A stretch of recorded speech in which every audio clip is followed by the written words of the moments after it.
Hello everyone, welcome to my channel. तो आज हम लेकर के आए हैं इस वीडियो में बिहार जीके से बहुत ही महत्वपूर्ण क्वेश्चन को।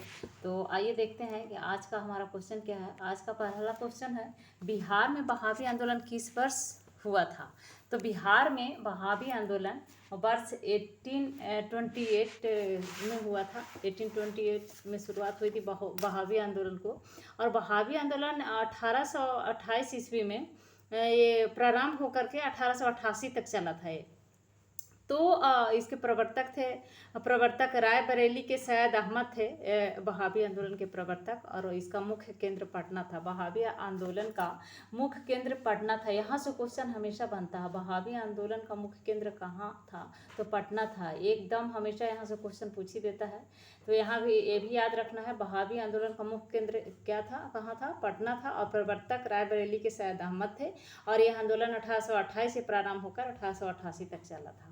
नेक्स्ट क्वेश्चन है, बिहार में किस वर्ष पृथक प्रांत के गठन की मांग प्रस्तुत की गई थी। तो 1906 ईस्वी में 1906 में बिहार प्रांत की पृथक प्रांत की गठन की मांग प्रस्तुत की गई थी। और 22 मार्च 1912 को बिहार और उड़ीसा बंगाल से अलग हुए। 1 अप्रैल 1936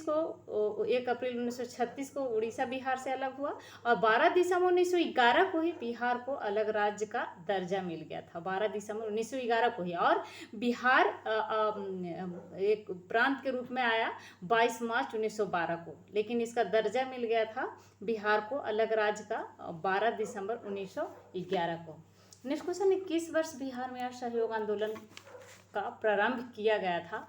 तो 1920 में असहयोग आंदोलन की शुरुआत हुई थी 1 अगस्त 1920 को, और बिहार में भी 1920 को ही उसी समय बिहार में भी असहयोग आंदोलन की शुरुआत हो गई थी। सभी को अंग्रेजी सरकार के साथ सभी अच्छे संबंधों को परित्याग करने को कहा गया था इस आंदोलन में। तो इस आंदोलन का मुख्य कारण यही था, असहयोग आंदोलन का मुख्य उद्देश्य यही था कि सरकार से किसी भी प्रकार का सहयोग न करके और शासन तंत्र को पंगु बना देना था। 1 अगस्त 1920 को गांधी जी ने असहयोग आंदोलन प्रारंभ किया था। गांधी जी के द्वारा यह असहयोग आंदोलन की शुरुआत की गई थी, और इस आंदोलन का कार्यक्रम था सरकारी नौकरियों, उपाधियों और जितना भी नैतिक पद था, सरकारी अदालतों, सरकारी शिक्षा संस्थाओं का बहिष्कार करना था। इस आंदोलन का मुख्य उद्देश्य यही था। इसके अलावा विदेशी वस्तुओं का बहिष्कार करना था इस आंदोलन में, और विदेशी वस्तुओं को भारी मात्रा में बहिष्कार किया गया। सरकार द्वारा आयोजित चुनाव में भाग न लेना इस आंदोलन का मुख्य उद्देश्य था। इसके अलावा सरकार को करों का भुगतान न करना तथा सरकारी कानून को शांतिपूर्ण ढंग से अवहेलना करना यह आंदोलन का मुख्य उद्देश्य था। और इसके अलावा सूत काटना और हथकरघे, जो अपना कुटीर उद्योग था उसको चलाना, द्वारा खादी के उत्पादन का विकास करना था इसमें, और राष्ट्रीय एकता के विकास के लिए हिंदू मुस्लिम एकता पर बल देना। और इसके अलावा छुआछूत का जो चला आ रहा था जुगों जुगों से, तो इस छुआछूत को दूर करना भी इसका मुख्य उद्देश्य था, ये असहयोग आंदोलन का। और 1920 के कांग्रेस के विशेष जो कलकत्ता अधिवेशन हुआ था लाला लाजपत राय की अध्यक्षता में, कलकत्ता अधिवेशन 1920 में लाला लाजपत राय अध्यक्षता किए थे। इसमें असहयोग आंदोलन प्रारंभ करने के प्रस्ताव को मान्यता मिल गई थी। तो ये बिहार में पूछ रहा है कि असहयोग आंदोलन कब प्रारंभ किया गया था। तो बिहार में भी 1920 में ही असहयोग आंदोलन की शुरुआत की गई थी।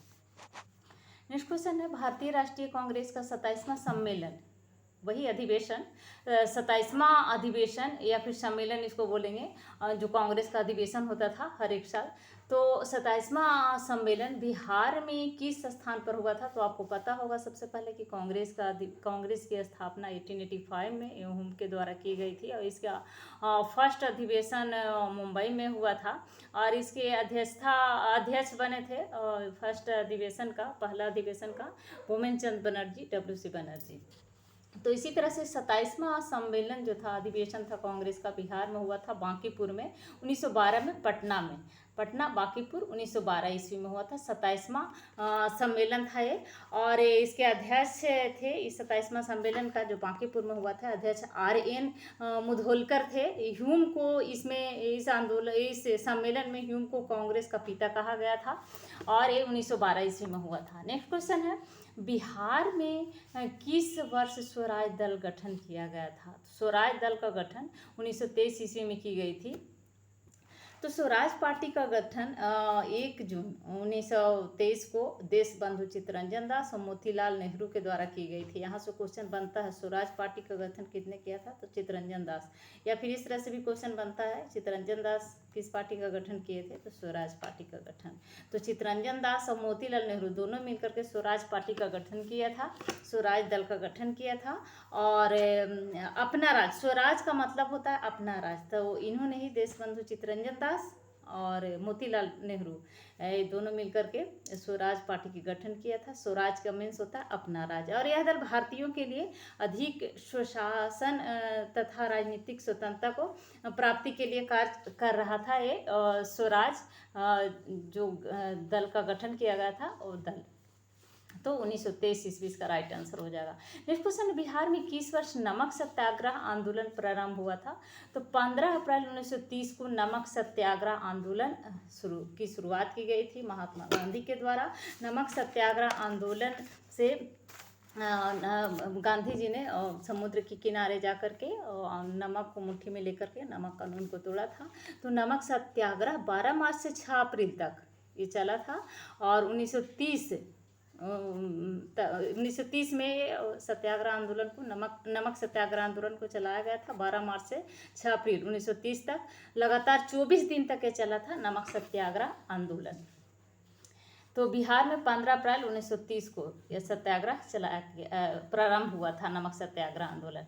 नेक्स्ट क्वेश्चन है, बिहार में 1919 में खिलाफत आंदोलन का नेतृत्व किस व्यक्ति ने किया था? तो स्वामी विद्यानंद ने किया था खिलाफत आंदोलन। तो खिलाफत आंदोलन क्या था? और ये खिलाफत आंदोलन जो था प्रथम विश्व युद्ध के बाद भारतीय मुसलमानों ने मोहम्मद अली और शौकत अली के नेतृत्व में ब्रिटिश सरकार के विरुद्ध और टर्की सुल्तान, जिसको विश्व भर मुसलमानों का खलीफा था, आध्यात्मिक गुरु थे, जो के समर्थन में आंदोलन चलाया, और उसे खिलाफत आंदोलन के नाम से जाना जाता है इसी आंदोलन को। तो इस आंदोलन का मुख्य उद्देश्य क्या था? इसका मुख्य उद्देश्य था टर्की साम्राज्य के बंटवारे के खिलाफ, जो टर्की साम्राज्य का बंटवारा किया जा रहा था उसके खिलाफ, और जो खलीफा था तो खलीफा के पक्ष में जोरदार आंदोलन करना। टर्की साम्राज्य के बंटवारे के खिलाफ और खलीफा के पक्ष में जोरदार आंदोलन करना खिलाफत आंदोलन का मुख्य उद्देश्य था। और ये खिलाफत आंदोलन जो था उसको कुछ मांग थी, जिसमें पहला मांग था कि वो ऑटोमन साम्राज्य के सभी इस्लामी पवित्र स्थानों पर तुर्की सुल्तान अथवा खलीफा का नियंत्रण बना रहने दिया जाए, और दूसरा था जजीरात उल अरब, जो अरब, सीरिया, इराक और फिलिस्तीन इस्लामी संप्रभुता के अधीन रहे, और तीसरा था खलीफा के अधीन इतने क्षेत्र अवश्य हो कि वह इस्लामी विश्वास को सुरक्षित बनाए रखने में समर्थ हो सके। तो ये खिलाफत आंदोलन का मुख्य मांगे थी, और ये मांग को लेकर के खिलाफत आंदोलन को चलाया गया था 1919 ईस्वी में, जिसका नेतृत्व बिहार में स्वामी विद्यानंद ने किया था। नेक्स्ट क्वेश्चन है, स्वामी विद्यानंद के नेतृत्व में बिहार में कौन सा आंदोलन हुआ था? तो किसान आंदोलन। स्वामी विद्यानंद के नेतृत्व में बिहार में किसान आंदोलन को चलाया गया था। नेक्स्ट क्वेश्चन है, बिहार का राज्य दिवस किस दिन मनाया जाता है? तो 22 मार्च को, क्योंकि 22 मार्च को ही बिहार अलग प्रांत के रूप में स्थायित्व प्राप्त किया था। 22 मार्च 1912 को बिहार बंगाल से अलग होकर के एक अलग राज्य का इसको दर्जा मिला था, इसलिए बिहार दिवस 22 मार्च को मनाया जाता है। नेक्स्ट क्वेश्चन है, बिहार राज्य की स्थापना की घोषणा किस दिन हुई थी? तो 12 दिसंबर 1911 को बिहार राज्य की स्थापना की घोषणा हुई थी। 12 दिसंबर 1911 को ये अलग राज्य का दर्जा इसको बिहार को मिल गया था। नेक्स्ट क्वेश्चन है, बिहार राज्य की स्थापना का विधिवत उद्घाटन कब हुआ था? तो 1 अप्रैल 1912 को बिहार राज्य की स्थापना का विधिवत उद्घाटन हुआ था, 1 अप्रैल 1912 को। नेक्स्ट क्वेश्चन है, बिहार के क्षेत्रफल कितना है? तो बिहार का क्षेत्रफल है 94,163 वर्ग किलोमीटर बिहार का क्षेत्रफल है। नेक्स्ट क्वेश्चन है बिहार के प्रथम मुख्यमंत्री कौन थे? तो डॉक्टर श्री कृष्ण थे बिहार के प्रथम मुख्यमंत्री। नेक्स्ट क्वेश्चन है बिहार में लोकसभा और राज्यसभा के सदस्यों की संख्या कितनी है? तो बिहार में लोकसभा सदस्यों की संख्या 40 और राज्यसभा सदस्यों की संख्या 16 है। तो 14 और 16 हो जाएगा लोकसभा और राज्यसभा सदस्यों की संख्या। लोकसभा के सदस्यों की संख्या 14 और राज्यसभा सदस्यों की संख्या 16 बिहार का है। नेक्स्ट क्वेश्चन है बिहार का राजकीय पक्षी कौन सा है? तो गौरैया है, घरेलू गौरैया इसको बोलते हैं, बिहार का राजकीय पक्षी है। अगर बिहार के राजकीय वृक्ष की हम बात करें तो पीपल है बिहार की राजकीय वृक्ष। और बिहार का राजकीय फूल कचतार है, बिहार के राजकीय फूल। बहुत महत्वपूर्ण क्वेश्चन है, बिहार से यहाँ से क्वेश्चन बनता है। और बिहार में हिंदू उर्दू मिश्रित भाषा बोली जाती है, उसको बिहारी कहा जाता है। 2011 की अंतिम जनगणना के अनुसार बिहार की जनसंख्या कितनी है? तो 2011 में जो जनगणना हुई थी उसके अनुसार बिहार की जो जनसंख्या बिहार की जनसंख्या थी, बिहार की जनसंख्या 10,40,99,452 थी। 2011 के अंतिम जनगणना के अनुसार बिहार की जनसंख्या 10,40,99,452। नेक्स्ट क्वेश्चन है उड़ीसा राज्य बिहार से कब पृथक हुआ? तो आपको पता है कि बिहार बंगाल से अलग हुआ था 22 मार्च 1912 को। और उड़ीसा 1936 में 1 अप्रैल 1936 में उड़ीसा बिहार से अलग प्रांत बनाया गया था, पृथक प्रांत के रूप में आया था 1936 में। 1 अप्रैल 1936 को 1 अप्रैल 1936 को उड़ीसा बिहार से अलग हुआ था और बंगाल से बिहार 22 मार्च 1912 को। तो ये थे आज के हमारे बिहार से बहुत ही महत्वपूर्ण जीके क्वेश्चन। तो अगर अभी तक आपने इस चैनल को सब्सक्राइब नहीं किया है तो प्लीज़ इस चैनल को सब्सक्राइब करें, साथ में लाइक एंड शेयर भी जरूर करें। Thank you.